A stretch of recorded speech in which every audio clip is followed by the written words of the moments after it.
सिंधुदुर्ग जिल्ह्यासह इतर जिल्ह्यातील ताज्या घडामोडी पाहण्यासाठी सिंधुदुर्ग 24 तासला सबस्क्राईब करा आणि बेल आयकॉनवर क्लिक करा। सिंधुदुर्ग 24 तास सदैव तुमच्या सोबत। पुढील बातमी पाहणार आहोत विस्ताराने। प्रदेशाध्यक्ष रवींद्र चव्हाण यांचा सिंधुदुर्ग जिल्ह्याबाबतीतला किंवा रत्नागिरी असेल या बाबतीतला कल हा युतीचा होता, पण या सगळ्या स्थानिक स्वराज्य संस्थांच्या निवडणुका या ज्या कार्यकर्त्यांच्या असतात त्यामध्ये सन्माननीय देवेंद्रजी फडणवीस साहेबांच्या नेतृत्वाखाली एक बैठक झालेली आणि त्या बैठकीमध्ये संपूर्ण राज्याचा आढावा घेतल्यानंतर त्यांनी तसं म्हटलेलं होतं की स्थानिक पातळीवर या सगळ्या विषयाचा विचार करा, अडचण आली तर प्रदेशाशी संपर्क करा।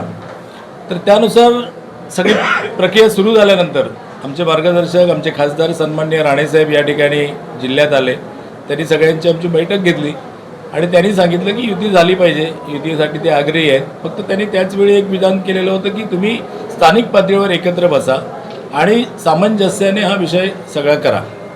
त्या अनुषंगाने जिल्हा पातळीवर काही बैठका झाल्या, पालकमंत्री असतील, मी असेन, शिवसेनेचे जिल्हा प्रमुख असतील, दीपक भाई असतील, त्या विधानसभेचे जिल्हा प्रमुख असतील, या सगळ्या लोकांनी आपण साधक चर्चा केली।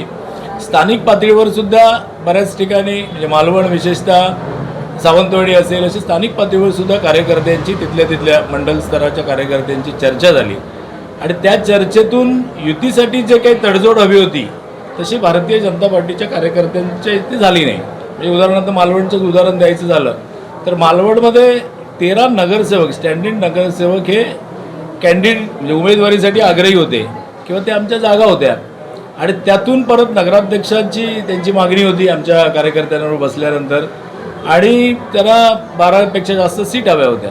तर या सगळ्याचा समन्वय साधणं अवघड होतं। मग इथली सगळी स्थिती आहे ती आपण सगळ्या हे सगळा जो विषय होता तो आपण प्रदेश स्तरापर्यंत पोहोचवला। प्रदेश स्तरानंतर पोहोचवल्यानंतर आमची जी भीती होती की जसं पालकमंत्री साहेब पण म्हणाले होते की भारतीय जनता पार्टीकडे इतकं कार्यकर्त्यांचा मोठा संच आहे, उमेदवारीसाठी इतकी दावेदारी आहे की त्या सगळ्यामध्ये बंडखोरी होऊन महाआघाडीला त्याचा फायदा होईल आणि तुम्ही आता बघत असाल तर त्याचा काही अंशी ती गोष्ट खरी ठरली। म्हणजे महाआघाडीसाठी भारतीय जनता पार्टीचे तयार झालेले उमेदवारसुद्धा महाआघाडीने आपल्याकडे घेऊन त्यांना नगराध्यक्षपद लढवायला दिलं। त्यामुळे हा सगळा विषय होणार होता। त्यामुळे प्रदेशाकडे आपण सगळी मांडणी केल्यानंतर प्रदेशाकडे कोणी एकट्याने नव्हे तर जो काय प्राप्त परिस्थितीनुसार निर्णय घ्यायचा होता तो प्रदेशाच्या समितीने घेतला असेल। त्यामुळे एकट्या चव्हाण साहेबांनी ही युती त्यांना नको होती किंवा चव्हाण साहेबांनी केली नाही असं विधान काय आमदार साहेबांनी म्हटलं ते बरोबर नाही।